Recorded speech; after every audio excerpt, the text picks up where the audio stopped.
if you guys don't mind. Bet you're wondering why I called you all here. No, hey, thanks for coming. Thank you for, I thought it was really cool just going to media days that, the University of Nebraska is the most represented team there from its media corps. So thank you guys who came, or if you weren't able to come, thank you for everything you do for us the entire year. Obviously excited to get started. A couple updates. Obviously it's a 120-man roster for camp. As people get hurt, you still have the ability to rotate people in. So that's not a 120-man roster limit. We still have the whole team, but 120-man roster to start camp. Injuries to start camp, okay? Tristan Alvano is limited, so he'll be out at the start of camp.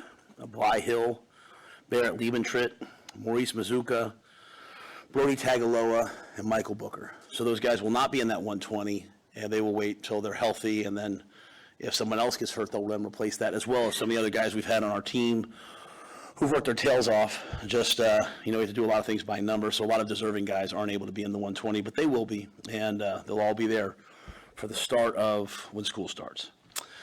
We're moving in the dorms today, so I'm very fired up to be with these guys as we start this training camp. What I will say is just I hope that people have the opportunity to come on Saturday night to come to practice. I certainly understand that being charged to come to a practice, spending $25 is different, and it's new. I think the one thing we've tried to do is not charge for anything that used to be free, right? We're not charging for fan days. We're not doing that. And I think if you look at our track record between camps and clinics and all these things, we've tried to be as available, and we'll continue to do that. But moving forward in this new model, we have to find ways, to raise revenue and to support 1890. They've gone above and beyond, and this is a great way to do that and support our roster, support our student athletes. And just so everybody knows, every player's parent, Julie is planning on coming. My wife Julie's coming Saturday night. She's paying $25. It's a fundraiser. And so if you can't come, we certainly understand. It will be a good practice. I want people to see the way that we practice, and at the end we'll have some fun. We'll make it a fun, interactive, well, maybe not interactive, but a fun deal. So with that, I'll answer your guys' questions. Alvano, what is it? Yeah, he had a groin that's just been, it's just trending to be in a good way, but the groin that's been bothering him, and had a quick surgery, sort of a 2-week recovery time, and so he's recovered, but he's just not full go. So he'll be working with the training staff and Drew Hamblin and Chris Peduzzi, and shouldn't be too long. You guys brought in the Iowa Western guy. Will he kind of have an opportunity now in camp or at the kicker position? Who will be your kicker, I guess? Him out. You're talking about Hull. Yeah. No, I'm sorry. Between Hull, we have Otto Manelli in camp, so we have Nico in camp, we have Hull in camp. Alvano, once he's healthy, he'll battle for that job. So I think the thing that we realized, or Ed did a great job of, is the way the season's going to go. A lot of games are going to come down to the kicking game, right? So with Tristan, we know what we have in Tristan. So better not to rush it, get him healthy. Don't push it. Nico was a high priority player for us in the recruiting process.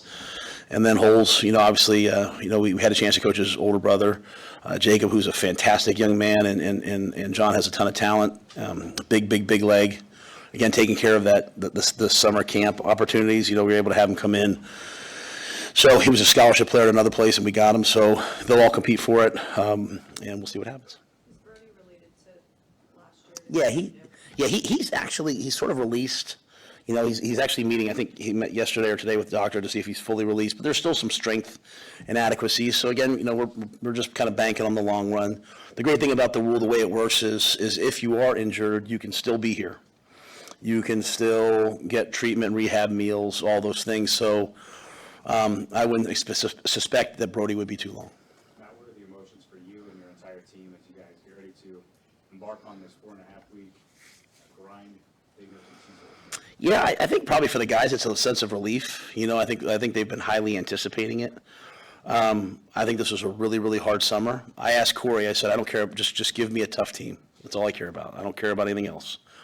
And to the point that, when I'm in the office and they're working out, I went out one time. I wanted, I never went out to watch them. I wanted them to have this time with themselves. So I think probably getting to football, getting out of boot camp and getting to football is probably exciting for them, but also relief because I know a lot of these guys, the guys that came back, they came back because they want to get to the season. Now, what we have to do now is not start looking ahead to the games. We've got to just dominate every single day. And this is one of my favorite times of the year. My favorite time of year is probably like mat drill season, and I love this time of year. Obviously I love the games, don't get me wrong, but I just, watching these guys grow, develop, overcome adversity, it's fun. The Elite List series that you put out this summer every week, what's been the standard for making that, and maybe what have you seen from some guys individually or trends? Yeah, that has nothing to do with me. We started that way back at Temple. That's all based upon the performance staff.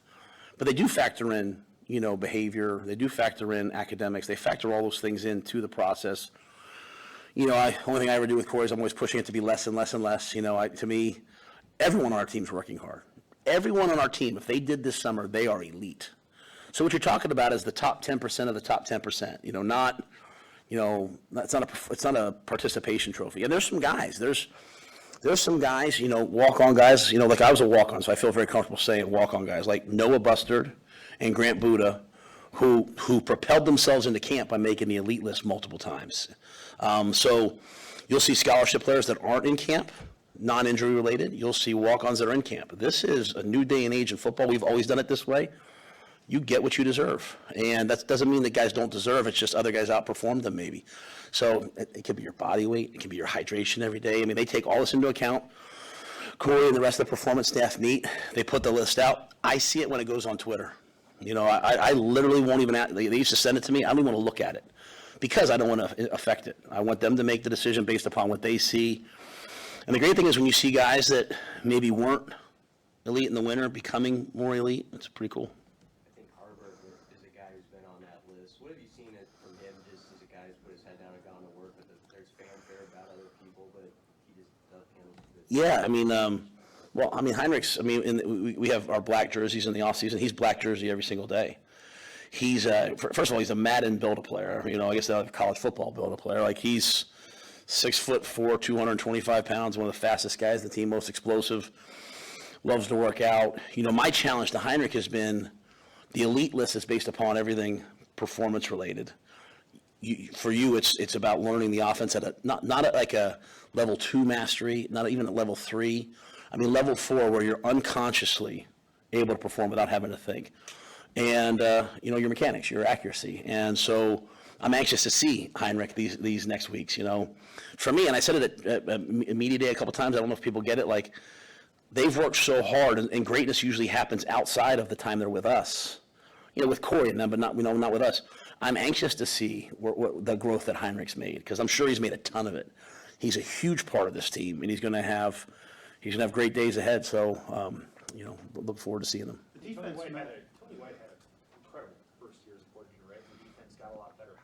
How do you challenge him in year 2 getting better as a coordinator and that defense to improve on a really good number from last year? Well, that's a great question. I think the thing for me is looking at the things that maybe we didn't do well. Again, I think as the way you change something is you look at what you don't do well, not what you do well. Now, when I come into things like this, I might talk more about what we do well. But with the team, I'm always talking about, hey, we have to eliminate these things. And for me, the defense, we have to take the ball away 20 times this year. We have to take the ball away 20. And I'm not talking about like 5 in one game that against an inferior opponent maybe. I'm saying you got to take the ball away. We only won the turnover battle twice last year, and we throw that all on the offense. But we took the ball away 14 times, and I think 1 or 2 of those were on special teams. So I want to see us take the ball away on defense, and I want to see us eliminate the big plays. And you have to understand that, hey, when you're an attacking man-to-man style defense, people are going to do different things to you. So sometimes, like, if you have a defensive staff that's arrogant, they'll say, like, well, they just double moved us. They always have to double move us. Well, you know what? That double pass Michigan State threw that, cost us the game. So eliminating the big plays, but most importantly, taking the ball away. And again, you recreate yourself every year. No statistics from last year carry over to this year. Like I think everyone's kind of assuming, like, well, they were a top 15 defense. They'll be a top 15 defense. You buy the magazines, they say that. first of all, we should be chasing number one. We want to be the number one defense. And, but, Tony, to his credit, what people, I don't know if they know about Tony, is he has such humble confidence. Like, he's got an edge to him and a swagger to him, yet he's very humble. And I thought Tony did an amazing job, when Coop resigned in that interim, staying kind of through the interview process, through hiring John, and then the work he's had to do. I mean, he had to, he's on vacation, he has to leave his family, fly back on his own dime, hey, get John set up, start working. He's done a great job with that, and that'll be a challenge, but it'll be a good challenge because of all the things that John brings. Any more, I guess I'm asking to expand some of what you just said. Is there anything about the makeup of that defense that would lead you to believe that they won't rest on their laurels? And I guess I'm talking more about the players. No, none. I think if anything, from everything that I've heard and kind of felt and seen, I think they're ready to take a step. See, great defense comes from, because you want to play a lot of guys on defense. Great defense comes from the accountability and standards that these guys hold for each other. So in the spring, when I would take out the Nashes and the Ties and the Keeses and those guys, I think a lot of people think it's a break. What I'm trying to do is get them to feel what it feels like to be a coach. And to watch, like, you call a defense, right? And then they all play this college football game now, which is a great game, right? And, you call a blitz and there's this line going here, and there's this line going here, and there's this line going here. And when you call that and the line going here doesn't go here, they would send their game back. But as a defensive coordinator, sometimes Tony calls a guy to blitz and he doesn't know to blitz. And so when those guys were coaching, they started, and they get a little edge about them. Like, hey, blitz. We have to assume positive intent and that nothing's personal, and that we're just trying to get the football right. And so what I'm saying, it's a very long-winded answer, I apologize. What that's saying is this. All of a sudden now, Buford and those guys, Giff, Tommy Hill, they want to win. And last year they would say, we don't want to. We want the defense to play well. We don't want to be the reason why we lose. I want the defense to be the reason why we win. That in their mind. Like, start scoring touchdowns on defense. If you're that good, like, pick the ball off and run it back. Change games like they did against Northwestern when they blocked the field goal and ran it back. So they're starting to get on each other. They're starting to hold each other way, way more accountable. The sensitivity is kind of going away. And that's what great defenses are like. There's such a high standard. And, oh, by the way, I think the offense is catching up, too, so they don't have to win it, but they can have that mentality, we're going to win it on defense. Coach, when it comes to Dylan Raiola, when it comes to fall camp, how tough is it for you as a coaching staff to get him ready for what he's going to see in the season, yet also build his confidence considering he's such a young player? I think anytime you play any young player, you want to go at their pace.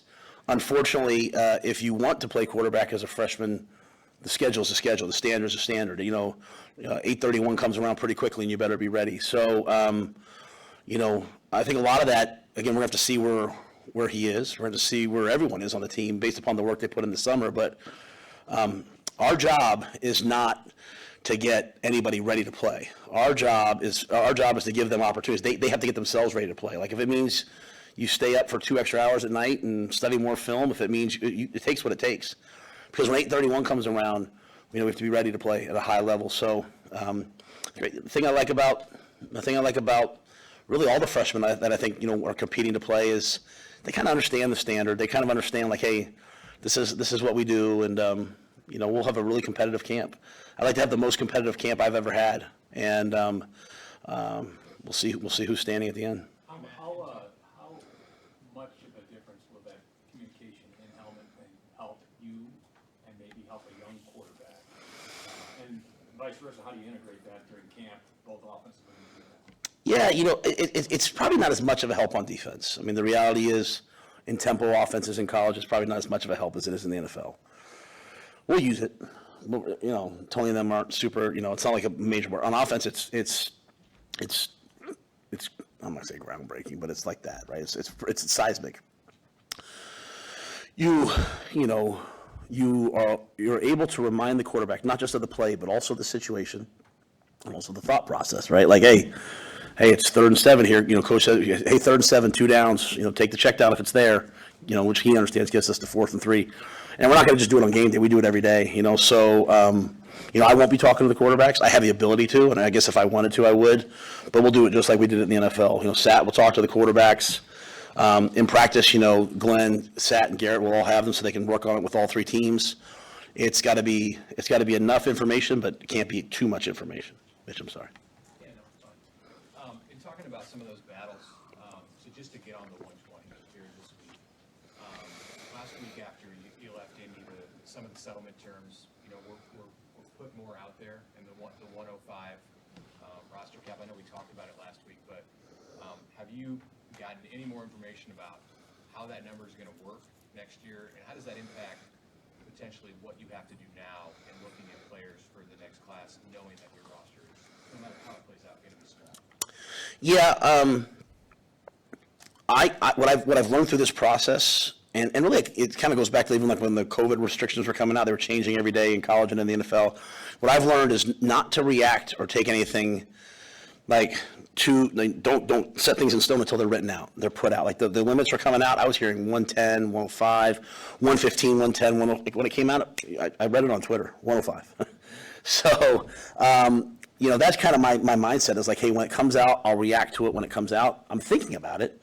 What I'll have a responsibility to do is put the best, as I see it, 105 on the roster. And, this is the one thing with all of this. Again, players are getting monetized, but not every player is going to get, so there's always a negative repercussion. There's a lot of guys that aren't going to be able to play college football at this level anymore because of this ruling. So when you do these things, someone gets paid, someone suffers. So, we'll have to put the best 105 guys out there. Now, I don't know yet, is that going to be, hey, you have 120 on your roster, but you have to get to 105 by the first game? I don't know if a guy like Demetrius Bell, who's out for the year, would he count in that 105? Would he not? I don't know that. Sometimes I think what they'll do, but, these things have taken such twisting paths that I'm just kind of waiting until it's in writing. With things like walk-on recruiting, how do you handle that now moving forward? Now they can have technically 105 scholarship guys is kind of what they're saying. Yeah, I don't know that many schools, some will. I don't know that many schools will go to 105. At the end of the day, like, to go put money here, you're taking money away from here, and those are really Troy decisions. Like, I think only for football. Obviously, I think everyone knows I care about all the other sports, but, like, there's other sports too. So I think one of the great things that we have here is that we have young men who love this university so much that they're going to pay their own way to come here. So I think we're going to have to just kind of wait and see. To be honest, we haven't offered a ton of preferred walk-ons until I know that. Because one thing I don't ever want to do is I'm going to have to make the right decision all the time or as best as I can. I don't mind disappointing people by telling them something that they don't want to hear if I think it's right. But I certainly don't want people to say, you told me this and then you did this. And so I'm not extending myself. Now, to Mitch's point, if there's a scholarship player out there that makes us better, then I'm recruiting. I'm not stopping recruiting. But the walk-on piece, I'm going to have to wait and see where that all falls out. Obviously, you look at our staff, most of us were walk-ons. We want there to still be a walk-on program, and I think we will. At the risk of overcomplicating the discussion, is that in-helmet technology for a quarterback, is there any concern you have as a head coach that a coach is in the guy's ear a little too much? No, and only because I've done it before. Because I was in the NFL and we did it, and I just heard how it worked, and so because I guys like Ben McAdoo and Joe Brady that have done this, right? Like they knew it so well that I if it was me trying to figure it out, probably I'd be like, oh geez. And then again, that's a Lincoln company. So the first spring we were here, we would utilize it sometimes just because we thought this was going to happen, maybe even last year. So that's really two springs for us of having it in the quarterback's ear. So I thought the rhythm, the feel, the vibe, the energy in the spring was awesome. Given the number of potential contributors at receiver and a defensive back, and you made this comment last week, that there's going to be some guys on some days that aren't going to be happy with the number of reps they get. How do you keep guys' spirits up while also understanding that at some point they're just going to sort themselves out and some guys are going to play more than others? Yeah, I think we do the best to be fair, do the best to be equitable, but everything can't be equal. And as Tommy Hill said at our senior retreat, to be quite honest, like it's time to win. Like there's no sympathy, like you got to be fair, but this isn't, everyone had all summer, all spring opportunities to get here. Now, because we utilize the model of practice that we use, everyone's going to get reps. It's going to come down to the games, right? It's going to come down to the game reps. And even things like, you get done with practice, you get done with meetings, Sam, it's like 9 o'clock at night, man. You just want to go back to your room and play the game. You know what? You better go back and study your plays for the next day. Or even more importantly, you better get in the training room, make sure that hamstring that's tight, like, you know what? Like, if you miss a couple days, it's not like you're going to fall out of the 2 deep. But all of a sudden, that one slant and go that we love to run, man, I tell you what, I gave Naylor a chance to run it because I was out for a day or two, and he runs it better than I do. Oh, so you better stay healthy. You better stay on the field. But this is what the NFL's like, right? You have a number one receiver, then everyone else is fighting for their lives. It's good that they learn this now. We'll do it with empathy. We'll do it with humility. We'll care them, walk them through it, but there won't be sympathy. The best players are going to get on the field and play. Have you had to tell the players a year back how much they're playing the game? No. Honestly, the things I worry about with our guys, like just as a coach, not our guys, just in general, worry about 18 to 22 years old. I worry, please don't do this, please don't do this, please don't do this. A video game doesn't fall into there very often, you know. The only person I've had to deal with on the video game is Rhule. I've had to call him when I've been out there and be like, if your mom tells you to do one more thing and you don't do it, he's helping out in training camp. I'm like, you're fired. You're going to be the first person fired. Put the game away. And I wouldn't let him bring the game. He's moving to the dorms. I would not let him bring the game here. You know what? When you play the game, and well, sorry, whatever. So our guys are fine. Sorry. One more or no? Okay, we're good. Yeah. The SEC coach is saying $15 million on the revenue share with the players. Do you see that happening here? Well, I think it's going to be across. I don't think it's going to be like each school picks. I think it's going to be kind of like, hey, this is at least conference-wise. I think the Big Ten is going to come out and say, hey, this is how we're doing it, and then it's going to happen. I don't think it's kind of like going back to the point we missed. Like I don't spend a lot of time thinking about that because like 2 weeks ago it was, hey, it's going to be this, and then all of a sudden now it's like, hey, I think it's going to be this. You know, there's lawyers. This isn't like this. There's lawyers deciding all this stuff. This isn't like, people on TV aren't deciding it. Administrators to an extent are, but behind every decision, there's another potential lawsuit coming. So it's lawyers deciding it. So people hear me say, I'm very, like you'll hear the staff come talk, I'm very involved in everything. I'm very involved in everything in the off season. When I get to today, like I'm worried about recruiting, I'm worrying about our players' lives, and I'm worrying about football. Everyone else has to run the rest of it. So Troy's amazing. He came into me today and gave me a little update on some of these things, right? And it's different than what it was a few weeks ago. The benefit of having Troy Dannon here is people are calling him to see what his thought process is. People are calling Troy to say, how do you think you're going to do this? So I'll wait till Troy tells me. Helping you out of camp? What's that? I'm sorry? Brian helping you out of camp? Is he around here? Yeah, he's out helping out. Yeah, he's helping out operations, right? So, Luke Foley, who's Ed Foley's son's out there helping out. Sarah works in the nutrition room. So, the most important thing I think you can do for young people is give them a job. So my son's doing it until he moves in the dorm, and then once he moves in the dorm to be a freshman, he's moved from Selleck over to Able, and then we'll see if I can get him to do anything once he's a college student. So, see you guys at practice.